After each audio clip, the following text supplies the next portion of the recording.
So Thomas Paine once wrote that government, even in its best state, is but a necessary evil. And in its worst state, an intolerable one. It is definitely a very interesting line, but I do not think it should be read as a simple call for less government.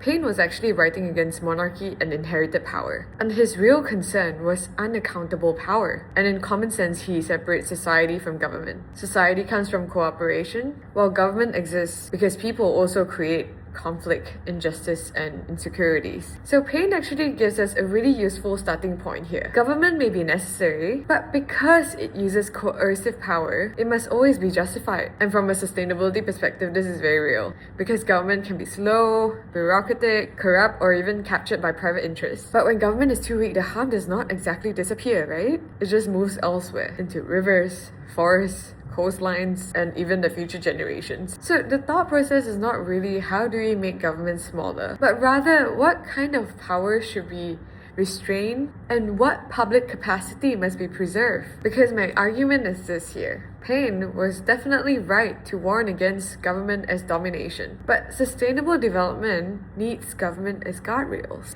limited enough not to oppress, but capable enough to protect public goods. For example, we also have Hobbes saying that promises without enforcement are weak.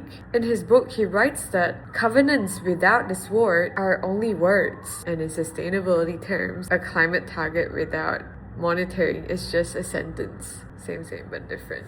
And then we also have Locke that adds that law should not abolish freedom, but rather preserve it. Because it's like, if one company is free to dump waste, another community will then lose access to clean water. Or if one developer is free to clear land without safeguards, another village will definitely inherit the flood risk. So law is not always the opposite of freedom. Sometimes law prevents one person's freedom from becoming another person's exposure. And this is my favorite. Mill gives us a very practical test, which is called the harm principle actually.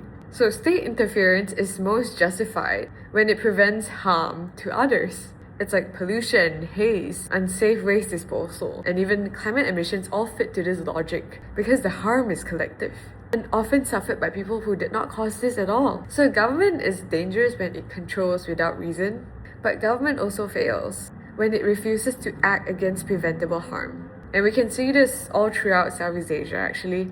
Like one of the example is, okay, let's take the Philippines. The World Bank actually reports that the country generates around 2.7 million tons of plastic waste every year, with about 20% ending up in the oceans. It also consumes about 163 million sachets daily, yeah? And loses over 890 million USD in recyclable material value each year. A shallow answer would say, just ask the consumer to recycle more lah, right?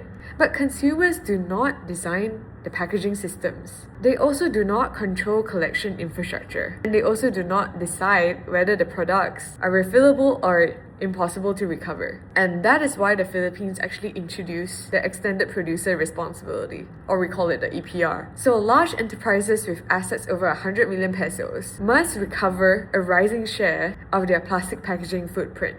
And this is not government doing everything. It is government changing the rules of responsibility. If producers benefit from putting plastic in the market, they should definitely carry a responsibility after consumption, right? And then back to Paine's warning here. Without credible audits and enforcement, regulation would just become another paperwork, and then paperwork becomes greenwashing. And then the second case we can relate to this is Indonesia. Indonesia has been having problems on their peatland fires and haze for the longest time, and the World Bank also noted that tens of millions of Indonesians actually suffered health and economic disruption, while peatland drainage and conversion intensified haze and emission. So this is a textbook governance problem, because fire can be a really cheap way to clear off land because profit is concentrated, but the cost has actually spread across schools, hospitals, neighboring countries like Malaysia, Singapore, as well as the environment entirely, right? So here, a weak government does not create freedom at all. It allows private actors to shift the cost to the public. So Indonesia actually responded with a stronger governance framework, which includes a peatland restoration agency back in 2016. So they're actually tasked with coordinating restoration of about 2 million hectares of degraded peatland in priority regions. But again, enforcement alone is not enough. I mean, we have to look into land tenure, local livelihoods, community monitoring. And this is where we can also inject Eleanor Ostrom, because her work on the commons actually show that shared resources are often governed best through layered institutions. So we have state standards, local rules, monitoring, participation, and also accountability. So should we still minimize government? Yes, but not blindly, because perhaps we should minimize arbitrary power, corruption, regulatory capture, unnecessary bureaucracy, and symbolic policies that only look good but do nothing. But we should not minimize the state's capacity to set rules, enforce responsibility, and create channels for participation and also remedies. And this is why SDG 16 is important here, because we need effective, accountable, and inclusive institutions. So my answer to Paine is this: government may be a necessary evil when it becomes coercive, excessive, or unaccountable. But in sustainable development, weak governance can also produce evil. So pollution without remedy, extraction without responsibility, promises without enforcement. So the goal is not if we want a big government or a small government. The goal is to have a disciplined government. Government should be limited by law, evidence, transparency, participation, and rights. But it must be capable enough to protect the conditions that make freedom real. Freedom of clean air, clean water, ecological stability,